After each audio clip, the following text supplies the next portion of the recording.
Setelah itu Yusuf pun pergi meninggalkan saudara-saudaranya bersama para khilafah menuju negeri Mesir. Setelah kepergian Yusuf, salah satu saudaranya menyadari bahwa beberapa kambing telah dimangsa oleh kawanan serigala. Mereka pun saling menyalahkan karena kejadian ini, dan Lavi mengungkapkan bahwa mulai sekarang, kita harus siap ditimpa banyak bencana karena telah menyakiti adik kita. Yahuda yang sudah muak dengan Lavi pun langsung menyerang, dan terjadilah perkelahian antara mereka berdua. Sementara itu di rombongan Khalifah, salah seorang di sana menyadari bahwa Yusuf telah hilang dan tidak ada di antara para rombongan yang lain. Ternyata Yusuf sedang berada di makam ibunya yaitu Rahil, yang kebetulan mereka lewati. Orang yang disuruh untuk menjaga Yusuf pun menemukannya di sana, dan langsung memukul Yusuf karena sudah membuat dia cemas. Dia sangat marah karena majikannya dulu juga sering berkata bahwa Yusuf sering kabur dari mereka. Ketika dia akan memukul Yusuf lagi, tangannya merasa kesakitan dan tidak bisa digerakkan sama sekali. Hal itu membuat Malik bertanya-tanya, apa yang sebenarnya telah terjadi. Setelah dia mengetahui bahwa pria itu sakit setelah memukul Yusuf, Malik kembali menanyakan tentang siapa Yusuf sebenarnya, karena Yusuf mengatakan kalau dia sedang berdoa di makam ibunya. Dan menurut Malik para budak seharusnya tidak memiliki makam yang ditandai apapun, apalagi sebuah nisan. Dan ketika Yusuf tahu jika Malik ini adalah keturunan dari Nabi Ibrahim dan menyembah Tuhan Yang Maha Esa, Yusuf hampir saja mengatakan jika dia juga keturunan dari Nabi Ibrahim. Tapi dia kembali teringat pesan dari malaikat Jibril untuk mengatakan bahwa dia adalah anak sumur. Malik juga meminta agar Yusuf memaafkan orang yang telah memukulnya tadi. Yusuf mengatakan bahwa dia dididik untuk tidak membenci orang dan akan memaafkan orang tadi. Di sisi lain, saat para saudara sampai di Kan'an, Yakub kembali bertanya kepada mereka, apakah mereka menemukan Yusuf? Dan ketika ia menyadari bahwa Yahuda dan Lavi terluka, dia mengatakan bahwa belum apa-apa serigala yang melukai Yusuf kemarin, sudah saling melukai kembali. Kembali pada khilafah yang sedang beristirahat, Malik mengungkapkan banyak hal aneh yang terjadi saat mereka menuju Mesir. Mulai dari badai yang membuat mereka tersesat, hewan yang berhenti di sumur yang seharusnya airnya payau tapi ternyata airnya tawar, sampai menemukan budak yang akan dijual mahal nantinya. Ia berpikir bahwa semua itu memanglah kehendak Allah Subhanahu wa Ta'ala. Sementara itu Yusuf terus memperhatikan orang yang memukulnya tadi sedang berdoa kepada Tuhan Ashitar, sesembahannya, dan meminta pertolongan kepadanya. Yusuf pun mulai berdoa kepada Allah untuk menyembuhkan tangan orang tadi, dan mulai memijat tangan orang itu. Dengan kehendak Allah, tangan orang itu sembuh dan kembali seperti semua. Orang itu pun langsung kaget dan menanyakan apa yang telah kamu lakukan, hingga membuat tanganku sembuh. Padahal Malik juga sering memijatnya tapi tidak berpengaruh sama sekali.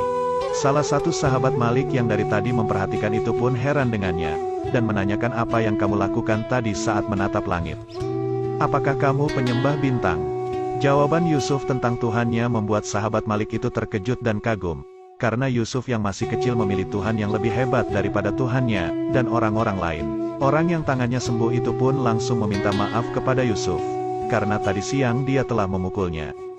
Yusuf sebenarnya rela dipukul oleh orang itu, jika nantinya dia akan mendapatkan hidayah dari Allah. Sahabat Malik tadi, juga memimpikannya Yusuf jika saat dalam melewati ladang yang tandus, ladang itu langsung ditumbuhi tanaman yang hijau, dan di atas kepala Yusuf ada awan yang memayungi dari terik matahari. Hal itu membuat dia mulai bertanya-tanya, siapakah sebenarnya Yusuf ini? Siang harinya, kejadian tadi malam itu diceritakan kepada Malik, tapi Malik mengira bahwa dia sembuh karena Yusuf sudah memaafkannya. Tapi sahabatnya mengira bahwa Yusuf ini adalah salah satu wali dari Tuhan. Tak berselang lama, ada seorang kakek-kakek yang sedang sakit, dan Malik mengira bahwa umurnya tidak akan panjang lagi. Yusuf yang merasa kasihan pun selalu menemani kakek itu dalam perjalanan dan selalu mendoakannya.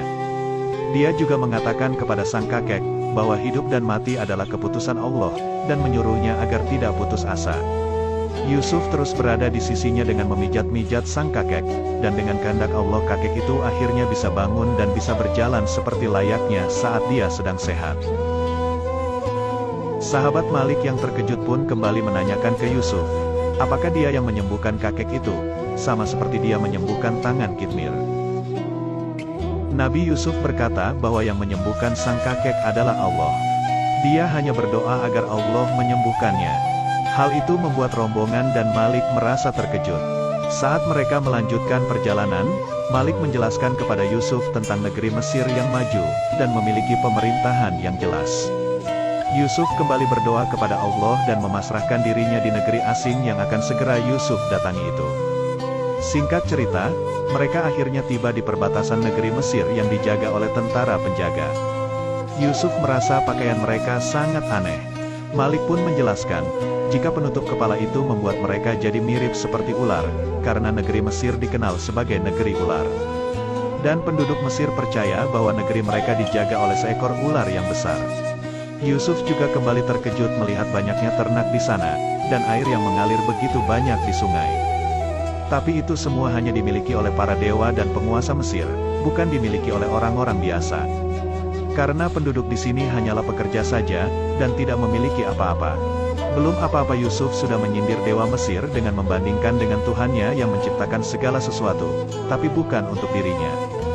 Mereka pun juga tertawa mendengar perkataan Malik yang juga mengatakan, bahwa para dewa di sini mempunyai ternak, istri, bahkan anak-anak.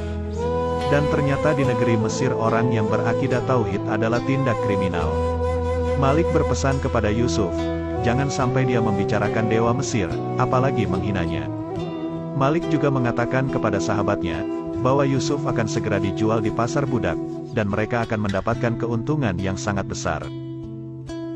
Namun sahabatnya berpikir bahwa seharusnya mereka tidak menjual Yusuf. Setelah para khilafah sampai di kota Thebes, Yusuf terus terpana melihat keindahan kota yang belum pernah ia lihat sebelumnya. Malam harinya saat mereka beristirahat, sahabat Malik kembali menanyakan siapa sebenarnya Yusuf. Dia juga mengatakan bahwa Tuhan-Tuhannya amat lemah dibandingkan dengan Tuhan Yusuf. Dia juga mulai penasaran dengan Tuhan Yusuf itu, dan meminta Yusuf untuk menceritakan tentangnya. Dan pada akhirnya dia juga ingin beriman kepadanya dan meninggalkan Tuhan-Tuhan sebelumnya. Yusuf berkata, bahwa dia sebenarnya sudah beriman kepada Allah, karena dia sudah bisa menjelaskan tentang keagungan dan kekuatan Allah pada Yusuf. Dan terlebih lagi dia menganggap lemah Tuhan-Tuhan sebelumnya yang ia sembah. Itulah keimanan sejati, kata Yusuf. Lagi-lagi dia menanyakan siapa sebenarnya Yusuf karena dia menganggap Yusuf lebih mulia dari mereka semua. Yusuf pun mengatakan bahwa dia tidak bisa menjawab pertanyaan itu, karena semua ini adalah kehendak Allah, dan Allah lah yang membawa Yusuf ke Mesir untuk suatu tujuan.